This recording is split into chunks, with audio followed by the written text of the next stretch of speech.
जी अलीगढ़ से लेकर पाकिस्तान, हाँ मगर हमें ऐसा लगता है कि हमारे देश में ऐसा कोई जगह नहीं बचा जो ये चीजें नहीं। नहीं, दो चीज़ें हैं ना सर। झूठ पे लोग जो हैं आटा बेच देंगे, नमक बेच देंगे, झूठ के सहारे अच्छे डालडा घी को देसी घी में बेच देंगे। सुन लीजिए मेरी बात। आप, मुझे लगता है सवाल को दिल पे ले गए हैं, शायद दिल पे मत लीजिए। मैंने इसलिए कहा कि जब आपके पास कोई चीज़ रिटन फॉर्म में हो और जब आप उसको झूठ बोलने लगें, मैं उस झूठ और मक्कारी फरेब की बात कर रहा हूं कि अगर किताब में बात ये लिखा है तो जो बात बताओ, जो किताब में नहीं लिखा वो तुम बता रहे हो। कुरान मजीद में कहां लिखा हुआ है भाई कि हिंदू लड़कियों को फंसाओ, उनका धर्म बदलो और अपनी गिनती बढ़ाओ? ये कहां लिखा है? तो अगर नहीं लिखा तो क्यों कर रहे हो? फिर कुरान का हवाला क्यों दे रहे हो? फिर बताओ कि कहां लिखा है कुरान मजीद में कि जो आपको नहीं मानता, मेरे रसूल को नहीं मानता, मेरे अल्लाह को नहीं मानता, मेरे मोहम्मद को नहीं मानता, उसका कत्ल वाजिब है? अगर लिखा है तो बताओ। अगर लिखी हुई किताब के साथ झूठ बोल करके पूरी दुनिया में तुम अपनी कोई चीज खुंदक पूरी कर रहे हो, दुनिया को बिगाड़ रहे हो, तो मुझे बताइए ना, अल बगदादी का इस्लाम क्या है?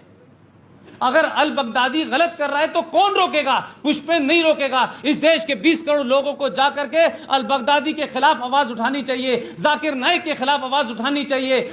ये जो मुफ्त ये बैठते हैं टेलीविजन के ऊपर, छोटे भाई का पजामा बड़े भाई का कुर्ता पहने हुए, इनसे पूछो जाकर के ये कौन लोग हैं?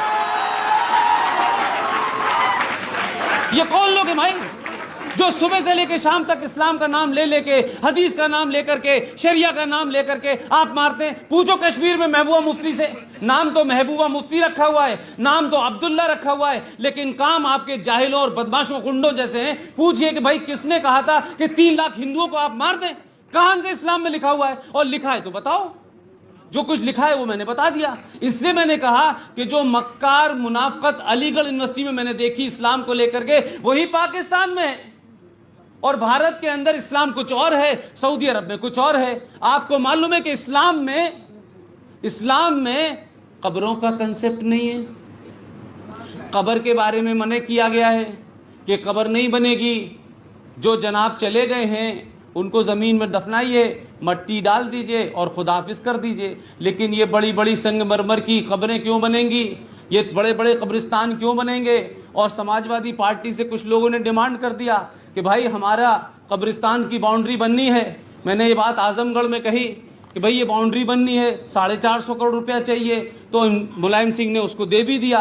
तो मैं उसके बाद जब गया आजमगढ़ तो मैंने कहा मुझे ये समझ नहीं आ रहा भाई कि जो कब्रिस्तान में लेटा है वो सड़क पे आ नहीं सकता, सड़क वाला उधर जाना नहीं चाहता, तो 4.5 करोड़ की ये बाउंड्री किसके लिए बना रहे हो भाई?